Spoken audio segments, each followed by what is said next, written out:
Bon, les amis, on va pas y aller par quatre chemins parce que tous les chemins sont bloqués. Et moi aussi, je suis bloqué.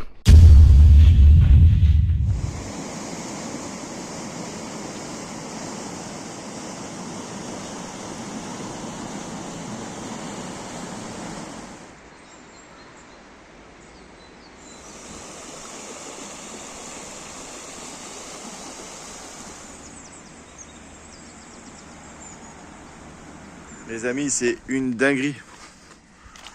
Je crois que c'est la première année depuis que je suis nomade qu'il y a un temps comme ça en fait.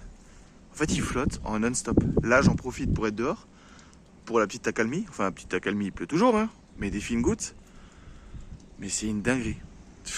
Ma pauvre petite Léa qui est entourée d'une piscine en fait. Le chemin, il est totalement gorgé d'eau. Cette vidéo est une vidéo, comment dire, un peu hors série. Parce que normalement, tu vois, il y a des structures entre la première que tu as vue, enfin la première du road trip en fait, et il s'est passé pas mal de choses entre temps. Sauf que là, je te fais cette vidéo en plein milieu, bah, pour te donner un petit peu les news de ce qui se passe en ce moment, parce que là, je suis bloqué en fait, tout simplement. Avant qu'on continue juste sur cette vidéo, je tenais à vous remercier pour la première vidéo du road trip, qui, tu vois, qui est positive, titre positif, tout est positif. J'ai pas eu besoin d'utiliser de drama, et elle marche. Enfin, elle marche pas extraordinairement comparée à quand tu fais du drama, mais elle marche quand même un petit peu. Et bah merci. Et du coup, bah, si on peut continuer ensemble, donc je compte sur toi, juste pour mettre ton meilleur like. Tu peux booster aussi la vidéo, ça c'est extrêmement important. Alors le boost, si tu ne sais pas comment que ça se passe, quand tu as la partie commentaires, tu sais, tu as la colonne des commentaires, tu peux basculer toute la colonne vers ta gauche, et là il y aura marqué boost. Et bah tu cliques dessus et ça te fait un boost. Ça met encore plus de puissance à la vidéo, donc je compte sur toi. Vraiment, ça aide. Donc je compte sur toi pour le like, le boost, et si en plus tu mets un commentaire, là on est royal. Bon bah les amis, comme je te disais, là on est bloqué. Je vais t'expliquer le programme, c'était quoi. Je devais partir des Vosges. Donc ça tu l'as vu.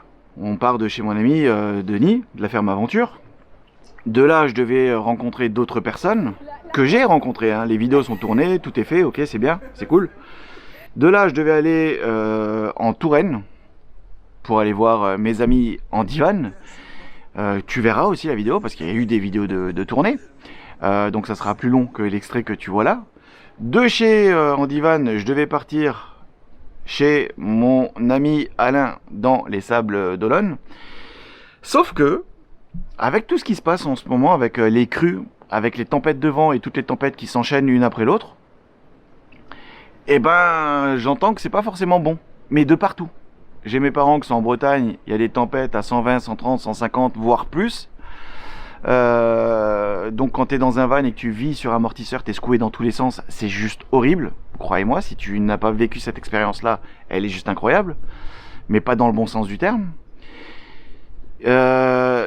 Depuis les Sables d'Olonne, normalement d'Olonne, j'aurais dû continuer et descendre vers le sud et en direction de l'Espagne pour rejoindre mes amis Kim et Dylan des Casevan, qui eux sont là-bas depuis quand même pas mal de temps. Et là, toutes les personnes que je connais qui sont en Espagne sont en train de remonter parce que tempête de vent, des trucs à 180 km/h enfin, c'est juste incroyable. Ouais, toutes les tempêtes, l'eau de partout, c'est un bordel sans nom. Et là, moi, je me dis, mais on fait quoi alors? Parce que je devais y aller, eux aussi, ils remontent parce qu'ils sont fatigués, c'est épuisant en fait, à force. Et là, je me dis, ok, donc le sud, c'est mort. Je devais aller du côté de Pau aussi. J'ai aussi un ami que je devais rencontrer là-bas, quelqu'un que je connais. C'est bizarre de dire un ami que je devais rencontrer. C'est quelqu'un que je connais depuis plus de 10 ans. On s'est connus à travers la photo. Et qui est toujours là, on est toujours là et on échange toujours ensemble. Toujours une belle personne et que j'avais envie de voir. Mais quand je l'ai au téléphone, il me dit... Et pour que tu regrettes pas, hein, tu vois, juste... moi, ça fait 6 ans que je suis dans le Béarn et c'est la première fois qu'il y a une météo aussi pourrie en hiver. Vraiment, pluie tout le temps, vent. Et le pire, c'est que tu vas avoir une météo un peu de pluie et tout, ça va être clément. Mais ensuite, tu vas avoir de la pluie et un coup de vent, ça va arriver n'importe comment. C'est du on-off, c'est un truc de fou. T'as vraiment l'impression que c'est un truc qui est déclenché de façon mécanique. C'est assez hallucinogène.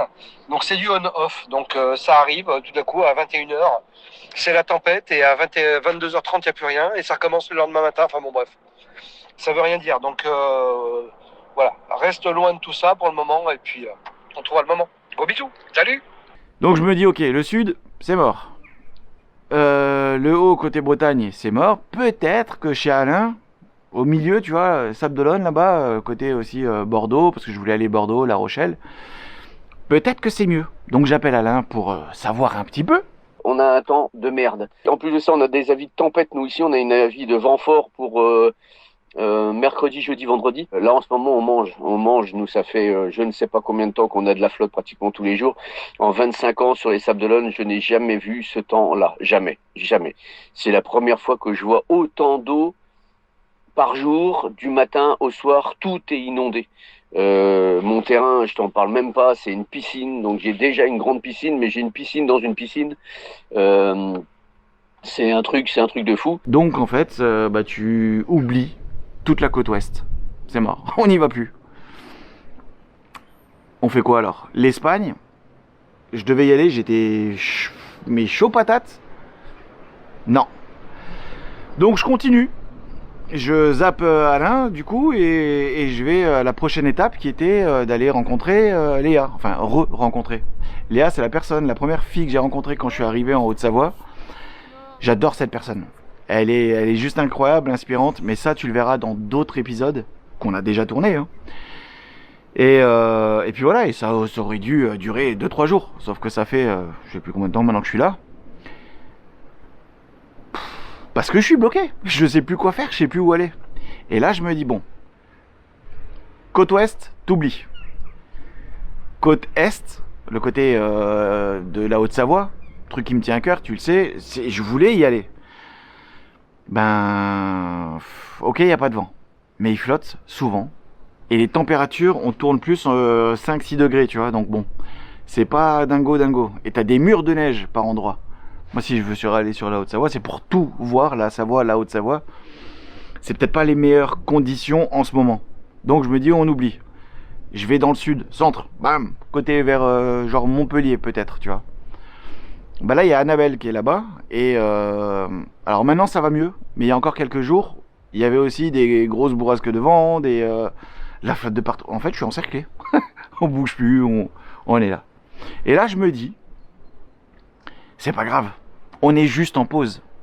On est en pause et finalement ce qui compte le plus c'est pas la destination, c'est le chemin parcouru, c'est les rencontres, c'est tout ce qui se passe et il s'est passé quand même pas mal de choses. Je suis en train de relancer une activité que j'avais juste avant de me lancer dans ce mode de vie nomade. Et c'est juste incroyable. J'ai pris des claques, j'ai rencontré des personnes. Enfin, c'était ouf. Et c'est ça en fait qu'il faut retenir. Je suis juste en pause. Et en vrai, pour moi, tout va bien. Je suis juste un peu bloqué, entre guillemets. Mais je suis au sec, tu vois. Je suis pas dans l'eau. Je perds pas ma maison. Quand tu vois en fait ce qui se passe en ce moment et que tu regardes vite fait les infos, tu te dis, il y a des personnes, ils ont tout perdu. Ils perdent leur maison. Les villages sont dévastés. Et pas que un village. Il y en a plusieurs villages dans quasiment toute la France. C'est un délire. Il y a des personnes, ils ont vraiment tout perdu. Je peux pas, moi, me plaindre. Tout va bien, en vrai. Je suis dans mon van. C'est moi qui ai choisi ce mode de vie. J'ai la possibilité de bouger à droite, à gauche. Ok, il y a du vent. On s'adapte. Et si vraiment il le faut, je vais me mettre dans des caisses, dans des cabines. Avec le van, il n'y a plus de vent. Enfin, ou très peu. Il y a toujours des solutions. Donc je peux pas me permettre de râler, il faut juste dire ok, on est en pause. Et cette pause me permet justement de développer cette nouvelle activité que je te parlerai dans un prochain épisode. Pourquoi j'ai lancé aussi cette activité? Parce que les personnes que j'ai rencontrées m'ont juste mis un gros boost. Il y a eu un déclic, je me suis dit mais putain, je voulais le faire depuis le début, pourquoi je le fais pas? Et j'avais plein d'excuses. Et c'est des excuses qui ne tiennent pas la route. Et en parallèle de ce déclic des personnes que j'ai rencontrées, il y a mon activité enivrance, avec les bougies, les fondants parfumés. Et là, en fait, il y a des personnes qui me disent c'est dommage, ton site, il y a tout qui est en rupture de stock. Quand on va sur enivrance, tout est hors stock. Donc j'explique un peu le cas et on me dit ouais mais t'aurais dû anticiper. Ouais, je veux bien anticiper, sauf que le problème c'est que j'ai pas un atelier de 100 mètres carrés, j'ai un petit van en fait. Donc stocker 100 kg, 200 kg de cire, c'est pas possible, c'est impossible. Donc je suis obligé de faire petit. Et là, même mon fournisseur, lui est bloqué. Donc si lui il est bloqué, moi je suis bloqué. Ce qui veut dire que là concrètement en termes de business, c'est compliqué. C'est très compliqué. Et là tu te dis on fait comment? Ça marchait bien. Et heureusement que ça a bien lancé. Mais là maintenant je suis aussi bloqué financièrement. On peut pas en fait. Et c'est là que je me dis mais mon principe de base ça a toujours été de ne pas mettre tous mes œufs dans le même panier. Et j'ai un peu oublié ce principe-là. Même si à côté il y a 2-3 trucs, mais ça on en reparlera dans une autre vraie vidéo. Donc je me dis, allez, on relance cette activité et puis voilà. Et c'est trop bien. Et là je suis comme un gamin, je suis au max, je suis trop content. Parce que, je sais pas, cette année 2026, même si, ok, il y a les intempéries, il y a les crues, il y a tous ces trucs-là, il y a le blocage un petit peu, elle commence super bien. Mais vraiment bien. Donc, on reste positif. Voilà, et comme je te dis, pour moi en vrai là j'ai rien perdu, je suis juste en pause. Mais c'est une pause qui me permet aussi de réfléchir, de structurer la suite aussi, et ça c'est cool. Voilà. Je répète encore une fois, je compte sur toi pour mettre ton meilleur like, et on va pas terminer la vidéo tout de suite parce que là je vais te mettre un bout d'une vidéo normalement que j'aurais dû faire en collaboration avec une marque. Fossibot, marque de batterie. On ne travaillera plus ensemble concrètement parce que le produit en lui-même, je pense qu'il est bien. Il est esthétique, c'est un beau produit. Il a un petit avantage en plus comparé à d'autres batteries que j'ai déjà pu tester. Par contre, j'ai eu un souci technique, et le SAV, je vais pas être vulgaire, mais il est inexistant. Mais vraiment inexistant. Je leur parle d'un souci, ils me disent oui mais ça fait... Non, je leur envoie un mail pour leur expliquer le souci, ils me répondent 2 mois plus tard pour me demander où elle est la vidéo. Mais où il est le SAV surtout, comment on fait pour régler le problème. Donc je leur répète que j'ai toujours ce problème, et tant que j'ai le problème, je ne peux pas faire de vidéo, ce qui est normal parce que qu'est-ce qu'on fait? Soit je vous la renvoie, on n'en parle plus, soit on l'échange, soit on trouve une solution, enfin j'en sais rien. Et là la réponse c'est, pouvez-vous sortir la vidéo la semaine prochaine? En fait ils comprennent pas ce que je leur raconte. Donc je sors la vidéo comme elle a été faite et en toute transparence. Et ce qui te prouvera aussi que collaboration ou pas collaboration, si le produit ne me convient pas, bah je te dis la vérité. Et que ça plaise ou que ça plaise pas à la marque. Voilà, je te laisse avec ces images là et je compte sur toi, n'oublie pas, pour liker cette vidéo. Prends soin de toi et à très bientôt. Ciao les amis. Bon, aujourd'hui je te fais la petite présentation de la Fossibot, la 1200, c'est ça? La 1200. Moi perso, j'aime bien, enfin ce que j'aime bien, c'est ces 2 poignées là déjà, où tu les prends bien, tu vois, des 2 côtés. T'as cette couleur, qui est pas mal aussi. Elle est assez petite, voilà. On allume pour voir un petit peu la bête, et là ce qu'on va faire, c'est qu'on va utiliser cette partie là qu'on va tester. Là, tu vois, j'ai branché une petite lampe. Donc, on va charger cette lampe pour voir un petit peu comment ça agit. Voilà. Une fois branché, il n'y a rien qui se passe. Ah oui, parce que j'ai pas allumé. Là, c'est allumé. On voit bien la petite LED et on voit que ça tape les 2 watts. C'est une 2 watts, donc c'est bien. Du coup, là, on peut lui mettre soit 2 ports USB, normal. Des USB-C. On a un USB-C à 100 watts. L'autre qui est à 20 watts. On a ici le port allume-cigare. Et pareil, toujours avec son petit bouton. Quand tu appuies dessus, tu peux voir aussi le petit voyant LED. Ça, c'est bien. C'est bien foutu. L'écran est simple. Il est esthétique aussi avec ce petit compteur là qui te montre bien. Donc ça, c'est pas mal. On a 1200 watts de puissance avec cette batterie. Et là, on a un bouton qui, je trouve ça plutôt pas mal. C'est la petite option que je connaissais pas, qu'il n'y a pas sur toutes les batteries. En gros, tu vois, tu vas pouvoir choisir à combien de puissance tu vas charger ta batterie. C'est-à-dire, si maintenant, là, on vient de lui régler 200 watts. Donc, en fait, on va tirer seulement 200 watts d'électricité pour recharger la batterie. Ce qui veut dire qu'elle va prendre beaucoup plus de temps. Là, on va pouvoir monter à 400 watts, 600 watts, 800 watts ou 1000 watts. Je viens de faire le test en 1000 watts. En 1h20, la batterie est totalement rechargée. De 0 à 100%.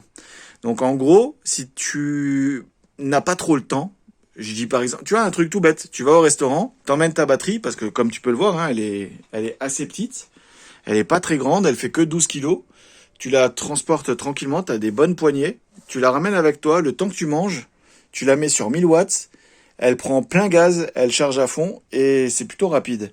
Mais, personnellement, je te conseillerais d'utiliser, si tu as le temps, de la charger le plus lentement possible, pour simplement la faire durer plus longtemps en termes de durée de vie. Voilà. Là, tu vois, on a les deux ventilos. Donc, pour l'entrée de chaud, enfin l'entrée d'air froide, et pour évacuer de l'autre côté, ici. Sur la face arrière, on a une petite lampe, toujours bien en fait, tu vois, qui peut t'aider, qui va faire le mode SOS. Je te souhaite de ne jamais avoir besoin de l'utiliser. Et en version clignotant, ça peut être pas mal, tu vois. Par exemple, tu es sur la route le soir, tu as un souci ou quoi, ou machin, tu la sors, tu la mets sur la route, on peut te voir de loin. Ça peut être pas mal en termes d'avertisseur lumineux. Ici, on a quoi? On a rechargement par prise électrique normale. L'entrée qui va te permettre simplement de brancher soit une prise allume-cigare, soit le panneau solaire. J'ai pu voir que le panneau solaire, c'est 200 watts maximum. Ça, c'est ce que je trouve d'un petit peu dommage. Mais bon, voilà. Et on a le bouton reset. À l'arrière, on a aussi les deux prises. Ici, les prises secteur. Elle n'est pas trop lourde, elle prend pas de place, 12 kg, et elle a un volume qui est quand même assez réduit. Gros point fort, je trouve, je pense que c'est un bon point fort pour ce qui est de préserver la batterie, c'est cette option qui te permet de régler la puissance max que tu veux lui donner pour la recharger. Voyons maintenant les points faibles. Premier point faible, c'est la puissance batterie, enfin la puissance de panneau solaire qui est limitée qu'à 200 watts. Tu peux pas mettre un autre panneau. C'est ce que j'ai pu voir, et ça je trouve que c'est assez dommage et limitant. Deuxième point que je trouve un petit peu dommage, et ça c'est pas que sur Fossibot, c'est sur d'autres batteries aussi, c'est d'avoir, tu sais, des ports à l'avant et des ports à l'arrière. Et en fonction de où tu veux poser ta batterie, parfois il faudrait la déplacer pour pouvoir accéder à l'arrière, machin.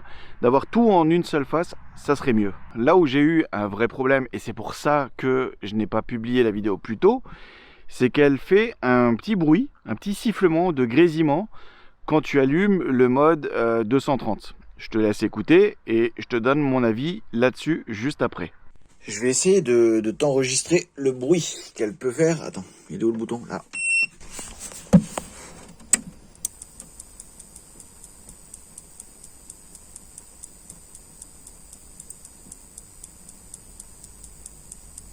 Le bruit n'est pas extrêmement dérangeant hein, ou quoi, mais c'est perturbant quand tu n'as pas l'habitude. J'ai jamais eu de batterie avec ces bruits là. Du coup ce que j'ai fait, c'est que j'ai contacté la marque, je leur ai expliqué, ils m'ont demandé de leur envoyer une vidéo.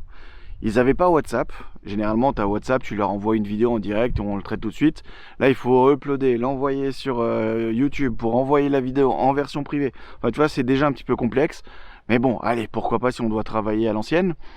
Et en fait, silence radio. J'ai plus de réponse pendant plus de 2 mois. Enfin, pendant 2 mois.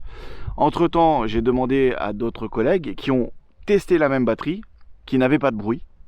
Donc moi je me dis, si toi tu n'as pas de bruit et moi j'ai du bruit, alors que c'est exactement la même batterie, le même modèle, c'est que forcément il y a un souci. Alors c'est un bruit que tu entends uniquement quand tu actives le mode 230 watts. Mais quand même, je trouve que c'est dommage qu'il y ait ce bruit là. Mais au-delà du bruit, c'est dommage que je n'ai pas de retour du service SAV.